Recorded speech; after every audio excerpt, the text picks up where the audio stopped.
Hi friends, let's solve this problem. X sine x dx or sine inverse of x. Okay, so if you have this kind of problem to solve, sine inverse of x dx, what to do is let t, make a substitution, let t equals sine x.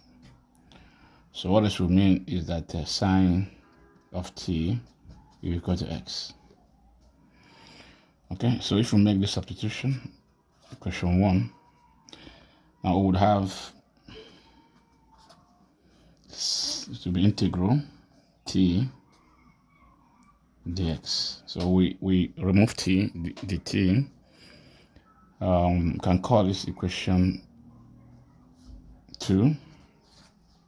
Then work on this. If we differentiate sine t to be cosine t, okay, the t equals the x, okay, because the t dx will not be, okay, you understand.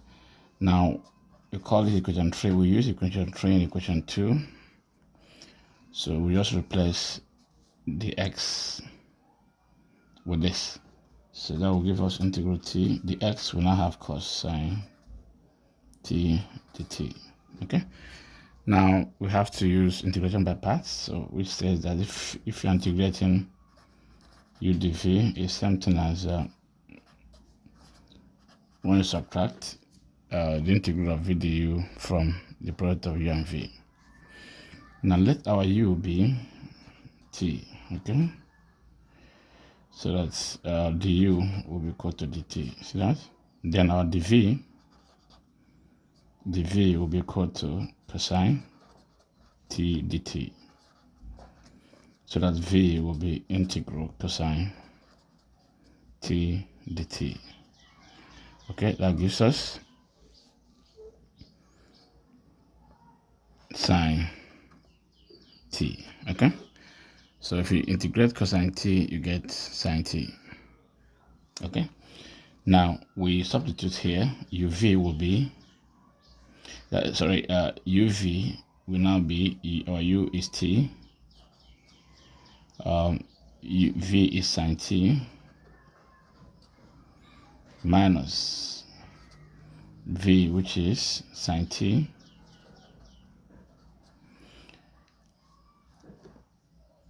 v du is dt.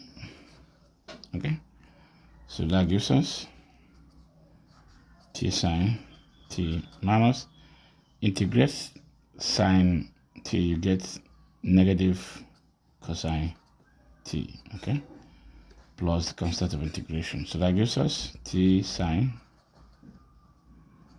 t plus cosine t plus c. Now look at this aside. Now that is the best way to look at this at this point. Now let's this angle be t. Sine is opposite over hypotenuse, so sine t is x over 1. This is okay. Now by Pythagoras theorem, the hypotenuse will be 1 minus x squared square root. Okay, 1 minus x squared square root. By Pythagoras theorem, that's what the adjacent, not hypotenuse. The hypotenuse is 1. Opposite, the side opposite to this angle is x, so the hypotenuse will be 1 minus x squared square root. Okay, now cosine t will be adjacent 1 minus x squared